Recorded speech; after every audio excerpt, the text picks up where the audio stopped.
Hello, my friends. It is me. It is I, Erin. Welcome back to Thrive Yoga Fit Transformational Coaching. I am Erin, your emotional processing and communications coach, and soon to be Somatic Therapies coach. I'm actually in a course right now that is accredited, and I am working through it. So I'm about halfway done. Something I've been kind of keeping on the DL for the past couple of months. But I'm reaching towards the end, so I figured I'd announce it because I'm going to start talking about some of the things that I've been learning. And it's not so different from some of the yoga stuff, but having different perspectives is important, especially because I'm my own boss. I make my own programs, I do my own certifications. And so it's important to me to have continuing education and make sure that I'm, hip with all the new jazz that's coming out and educating myself in new techniques and sensitivity, so on and so forth. So today's podcast, I'm going to talk about somatic therapies and how you can incorporate them into your own personal well-being, or if you're a coach, if you're going through a coach program, which, by the way, I have one coming up October 18th to the 24th. I have 4 spots left if you're interested.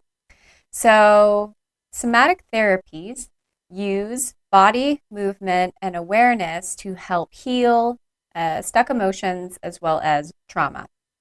Now, this is trauma with a capital T or lowercase t. Traumas are important to address because they are in part responsible for us forming these limiting belief systems. So your brain grabs onto a story. And when your brain grabs onto the story, then it's going to repeat over and over again these stories that is going to create this sort of emotional block inside of you. When you have these unpleasant emotions and they sort of gather like this multi-layered amalgam, it seems impossible to break through, and then that is going to drive your behavior. We know this from the CLEAR formula. C-L-E-A-R spells clear. So our emotions drive our actions, and then our actions lead to our results. That's right. Yay. One of my clients a while ago, he was making a comment on my master classes, and he's like, what would be great? He's like, how in kids shows they pause after you ask a question and let the person answer? He's like, I think you should do that. So I haven't had a chance to do another master class, but I do plan on doing that. But hey, I just used it in my podcast. So somatic therapies is actually something that, depending on the yoga class you go to, you may have already experienced. So using your own awareness and creating safety in your body and acceptance and love, you're able to start accessing subtle energies, which includes emotions. When you're able to sort of get in contact with these more subtle energies that are within you, then you start feeling more. So it's very common for, as a yoga teacher of almost 20 years, when people come into class and they take a hip opener or a heart opener and they'll start crying, or they'll just, like, you can tell they're feeling like they're having the feels. And so we create a safe space for people to release. Now, sometimes that's the case. Other times, bending and twisting and breathing and whatnot. And sometimes when I teach yoga, I'm always like prompting these different spiritual questions that we ask ourselves. It brings up emotions, but then people don't know what to do with them because, for most of us, we didn't have parents that, were very emotionally grounded and like taught us how to, like, hey, if you feel your feelings, honey, it's okay if you feel that way. It's okay if you cry. A lot of times it's like, I'll give you something to cry about, or like getting punished if you're feeling angry, things like that. I coach people on stuff like this all the time. So if you've taken a yoga class, say at Thrive, you've probably had some somatic therapies, and you've been able to feel some things in your body maybe.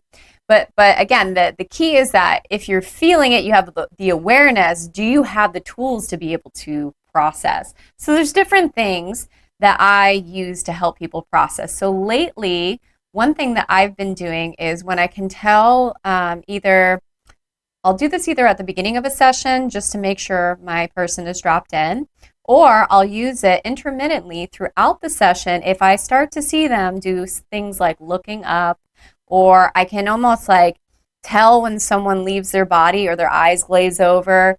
As I'm saying this, people might think like, oh, how do you know? There's signs. And I think that everyone has the intelligence within them to pick up on the signs.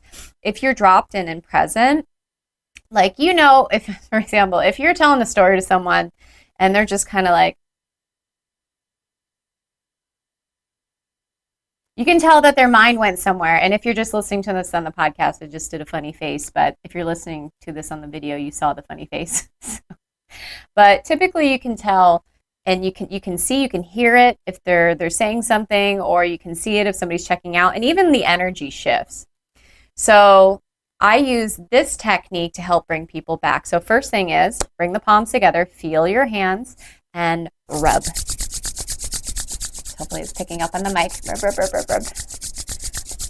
After I have people get a little bit of energy in their hands, so maybe a little bit of heat, a little bit of friction, I'll have them, I really hope this is picking up on the mic.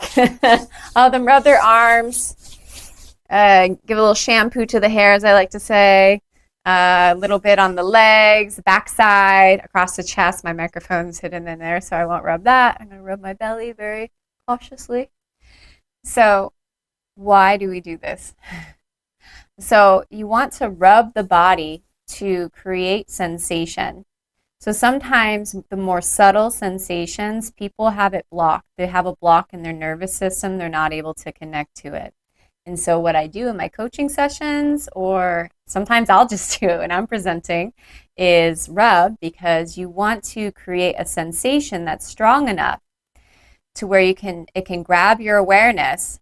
And when your mind is focused on the sensation and you're feeling in your body, your thoughts won't be as gripping and they'll become a little bit more passive. It's like, imagine that I had a radio turned up really loud and that's the only thing that you heard.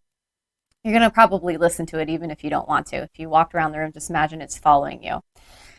Let's say that I turned another radio up like a little bit louder. Your attention would shift to that louder radio, and then what happens is that the other radio turns down. So I do this purposely, is like having my clients like rub their hands, rub their face, rub their legs, and I will do it again intermittently throughout the session. Another thing that I do is, of course, breath. I'm a yogi, and so that is our primary tool is pranayama. And so Ujjayi breath, talked about Ujjayi breath probably 50 times at least on this podcast over the years, but is the breath in and out through the nose that creates a bit of sound and texture. It can be known as oceany wind breath, light snoring breath, or even, if you will, Darth Vader breath. It sounds and looks like this.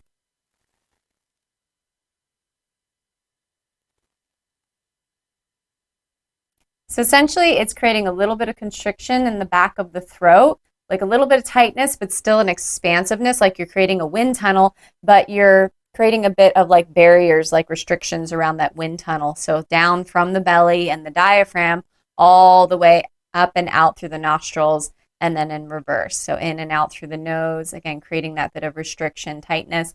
To practice that breath, what I usually teach people is to pretend like you're fogging up a mirror. So not like smelling your breath, because that's more, but fogging up a mirror, there's a bit of length to it.